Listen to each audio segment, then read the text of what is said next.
Bonjour à tous. Alors, dans cette vidéo, je vais vous présenter quelque chose de simple mais d'indispensable.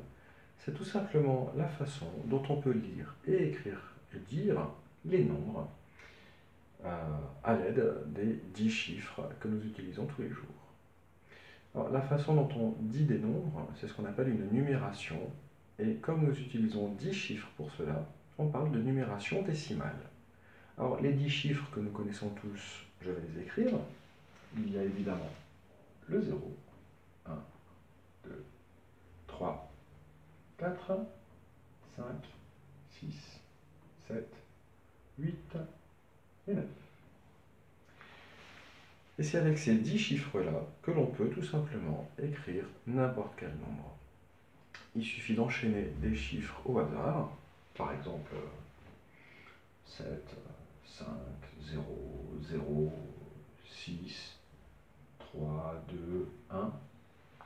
Et alors, on a un nombre, un grand nombre, qui est très facile de lire. Enfin, très facile, pas tant que ça. Parce qu'en fait, quand on a un grand nombre, et notamment en plus avec des zéros à l'intérieur, c'est pas si facile que ça de lire ce nombre. On s'aperçoit que c'est un petit peu compliqué. Et il y a une petite chose qu'on peut faire ici qui va nous faciliter considérablement la vie. Regardez, si je mets un petit point là et un petit point là, les choses sont beaucoup plus simples. On s'aperçoit qu'on peut lire beaucoup plus facilement ce nombre. Ici, il s'agit de 75 6 321. Alors pourquoi ces petits points-là, on aurait pu mettre des espaces d'ailleurs, pourquoi est-ce que ça nous facilite la vie? Eh bien c'est très simple. C'est parce que dans notre numération, on groupe les chiffres 3 par 3. On fait des paquets de 3 chiffres, et quand on a identifié les paquets, il n'y a plus qu'à leur donner un nom et à dire ce nom. Pour que ce soit plus simple et plus facile, je vais vous présenter les choses dans un tableau. Alors, voici justement le tableau dont je vous parlais. Vous voyez qu'il y a plusieurs parties, et notamment, nous avons 3 zones. Unité, 1000, millions. Ça correspond tout simplement aux 3 premiers paquets de chiffres, aux 3 premières classes que l'on peut constituer quand on veut écrire un nombre. Alors, je vous ai dit qu'on faisait des paquets de 3 chiffres, et vous constatez qu'il y a à chaque fois 3 colonnes. Unité, dizaine, centaine. Unité de 1000, dizaine de 1000, centaine de 1000, etc.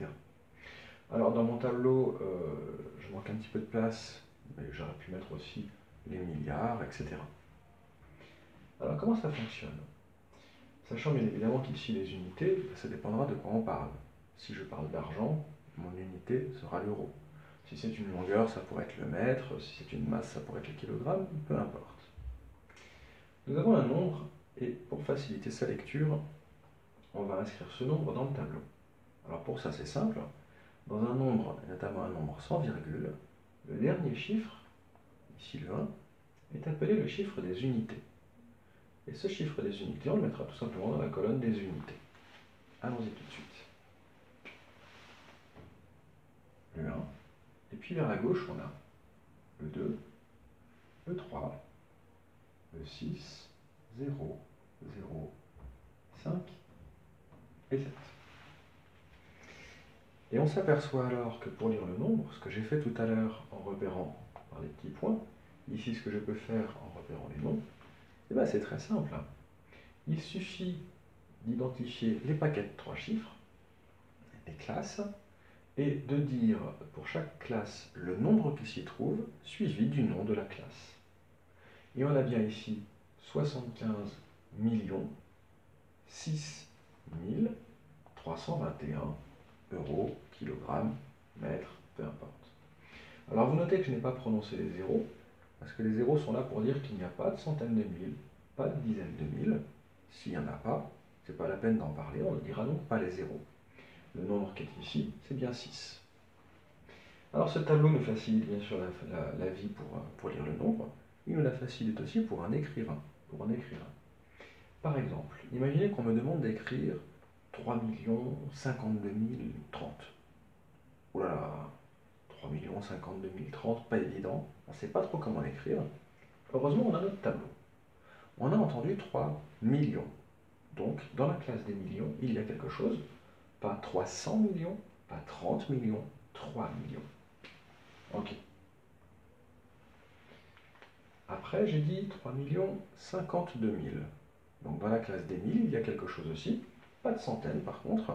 S'il n'y en a pas, c'est qu'il y en a 0. Mais 52 000. Donc 52 000. Et puis ensuite, après la classe des 1000, j'ai encore dit quelque chose, j'ai dit 30. 30, on ne sait pas encore quoi, peut-être 30 euros ou 30 mètres. Mais en tout cas, pas 300, donc il n'y a pas de centaines, mais bien 30. Et là, on voit qu'on peut écrire ce nombre très facilement comme ça. 3 millions 52 000 30. Donc ce tableau est un outil quand même très pratique pour écrire n'importe quel nombre, grand ou petit. Ici, nous n'avions que des nombres sans virgule. Et on va voir tout de suite comment ça se passe si jamais on a un nombre à virgule. Mais pour ça, il va falloir refaire le tableau. Alors vous le voyez, le tableau que j'ai fait ici a un petit peu évolué. J'ai dû, pour gagner de la place, supprimer la classe des millions, mais j'ai toujours la classe des 1000, la classe des unités, centaines, dizaines, unités de 1000, centaines, dizaines, unités, mais il y a d'autres colonnes à droite. Et effectivement, quand on a un nombre à virgule, par exemple 31 153,12, eh bien ce nombre va tout naturellement trouver sa place dans le tableau, mais vous remarquez ici qu'il y a une virgule, et cette virgule, en fait, elle vient se placer juste après le chiffre des unités pour séparer notre nombre en deux parties. La partie qui se trouve avant la virgule, qu'on appelle la partie entière du nombre, et la partie qui se trouve après la virgule, qu'on appelle la partie décimale. Et cette virgule, dans mon tableau, elle est symbolisée par la limite verte. Après les unités, la virgule, et ensuite, chaque colonne va avoir un nom, dixième, centième, millième, trois petits points, on pourrait continuer avec les 10 millièmes, les 100 millièmes, les millionièmes, les 10 millionièmes, etc. Vous constatez aussi une chose à l'oreille, c'est que tout ce qui se trouve après la virgule se termine par yème. Milliardième, millionième, millième, etc. Alors milliardième, en même temps, dans notre vie quotidienne, on n'a en général pas besoin d'autant de chiffres après la virgule, et 2 chiffres, voire 3 chiffres suffisent largement. 3 chiffres, par exemple, si on fait le plein d'essence de sa voiture à la pompe, on voit bien le prix affiché avec 3 chiffres après la virgule. Alors ici, nous avons donc 31 153,12. Comment placer ce nombre? Tout simplement, le chiffre des unités, c'est lui, la virgule, c'est notre trait vert. Le 3 est donc ici, et puis 5, 1, 1, 3, et puis 1, 2. On a bien 31 153, et puis virgule 12. Oui, il n'y a pas de virgule dans le tableau. Et d'ailleurs, si on veut être vraiment correct, vraiment rigoureux, on ne devrait pas dire 31 153,12. Qu'est-ce qu'on devrait dire? Eh bien, nous avons ici des noms, encore une fois. Et on va tout simplement lire le nombre qu'on voit ici dans la partie décimale, suivi du nom de la colonne dans laquelle le nombre se termine. Le nombre se termine par un 2 dans la colonne des centièmes, et le nombre de la partie décimale, c'est 12.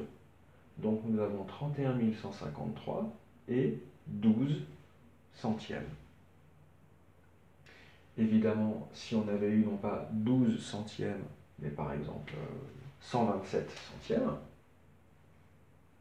plus exactement, virgule 127, eh bien, j'ai dit une grosse bêtise, ce n'était pas 127 centièmes, c'était 127 millièmes, tout simplement. Alors, si j'enlève le 7 et que je retrouve mon virgule 12 de tout à l'heure, eh bien, s'il s'agissait d'argent, par exemple des euros, on dirait bien sûr non pas 31 153,12, mais 31 153 et 12 centimes, puisque les centimes sont tout simplement des centièmes d'euros.